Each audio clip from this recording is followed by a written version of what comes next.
Nick Ferrari can't handle the truth on Palestine. Watch how he responds to this caller who opposes the government ban on public bodies boycotting Israel and territories occupied by Israel. This extremely bloody stupid racist bill has got to be challenged by that raft of people that have got themselves together.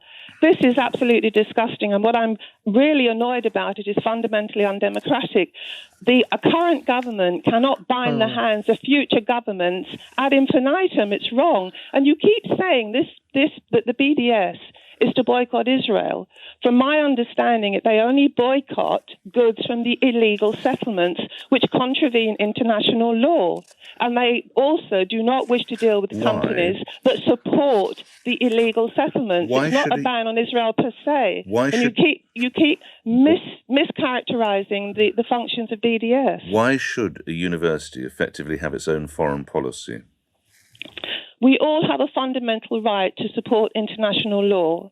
There is the racist apartheid regime in Israel keeps millions of people subjugated in the world's largest open-air prison. Right, you're saying extraordinary inflammatory things. It is, of course, the only democratically elected government in the whole region.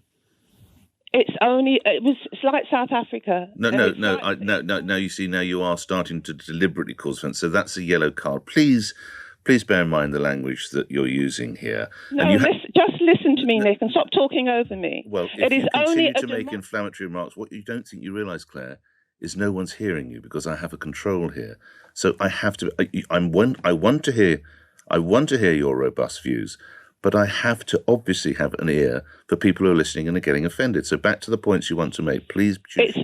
Go ahead. It's only a democracy for a certain section of society. Now, all these people are saying... everyone votes, Claire. Once you reach a certain age, everyone votes in Israel.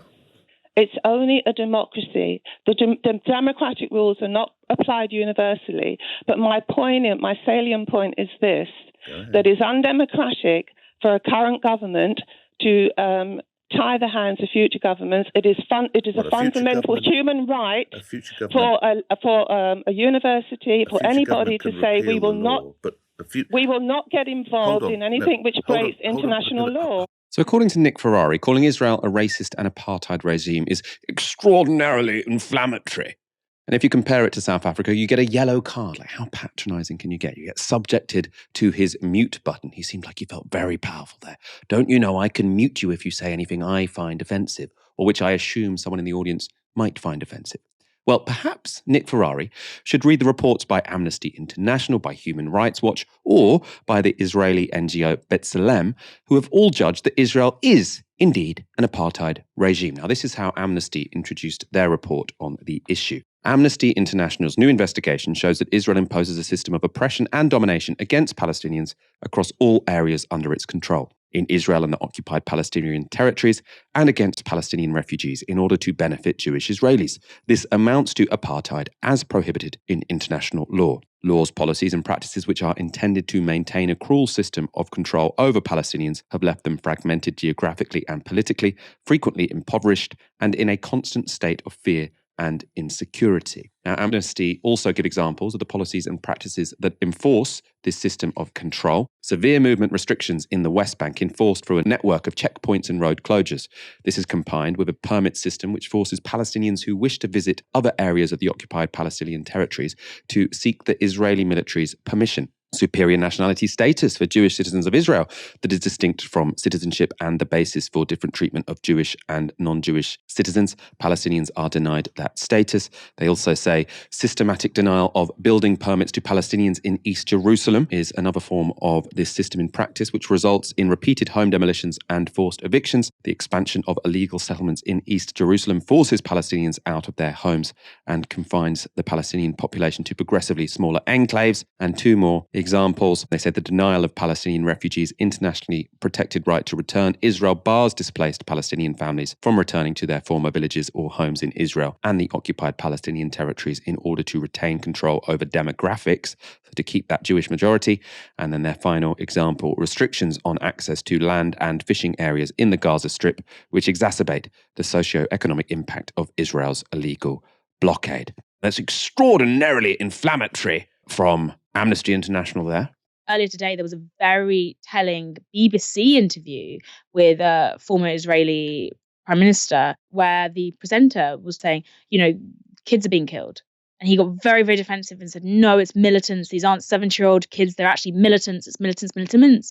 But the BBC interviewer pressed the point in a way that I have not seen the BBC do in a very long time. And we're seeing this across other media. Conflict is being swapped out for Israeli aggression more and more. But at the same time, as I said, right-wing politicians, right-wing commentators who support the apartheid regime and support the oppression that the Israeli state visits upon the Palestinian people and in the occupied territories are getting more defensive, because they can sense that the sort of argument they've made before, which was this is an equal conflict, it's a two-side story, both as bad as each other, is slipping away in the face of continued video evidence, continued pictures, continued testimony across everything from social media to online platforms like YouTube, etc.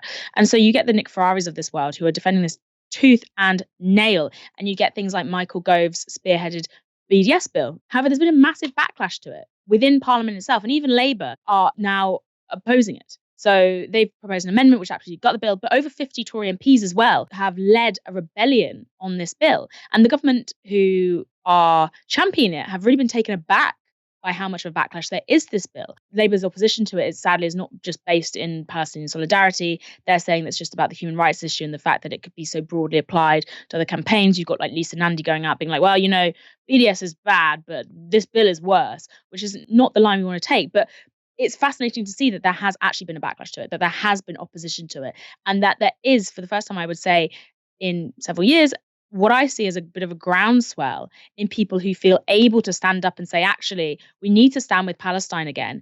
We need to oppose Israeli aggression and the increasing incursions upon Palestinian land that are being made. There's about 5,000 new homes planned illegally in the West Bank that was signed off in June by the government. It's been the first time in years that I've seen this without people being scared that saying, Palestinian solidarity somehow equates to anti-Semitism, which was the line that was extraordinarily effective and used by the right wing to silence people before.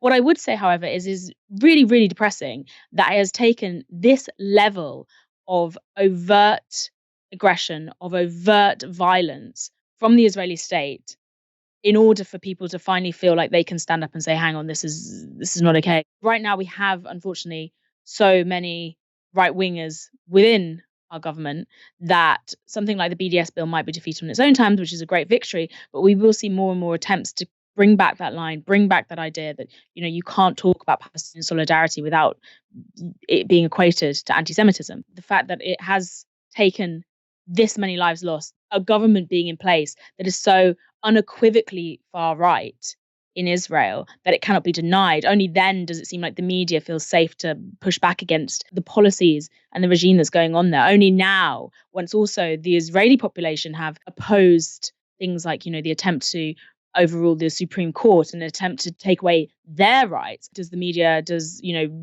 more centrist politicians feel like it's okay to say, actually, this is too much. It's always been too much. It's been too much from the moment that land was taken away.